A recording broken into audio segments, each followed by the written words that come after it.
ने दिल से नरमी से कहा, एक ख्वाब ने आँखों को छुआ, खामोशियों में बिखरा हवा, एहसास ने खुद को खोल लिया।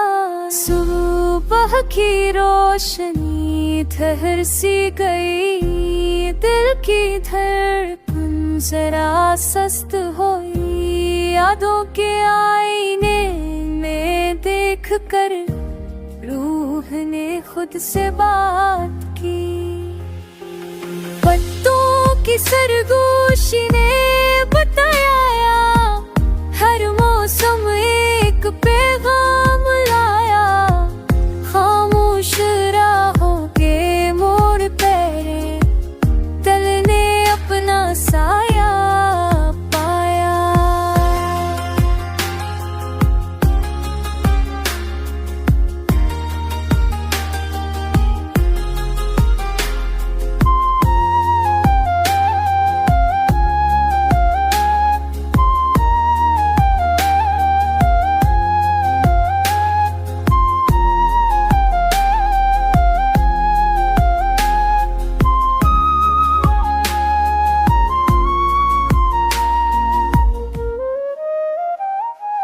बारिश ने सोचों को धो डाला, हम का बोझ कुछ हल्का हवा, टूटे लम्हे जुड़ने लगे जब दिल ने खुद को समझा।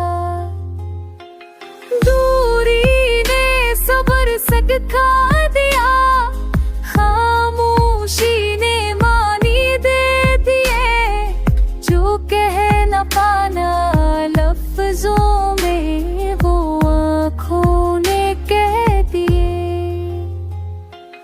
अब भी वही सुकून सा है, दिल की गहराई में ठहरा, वक्त बदलता जाए मगर तेरा एहसास नहीं बदला।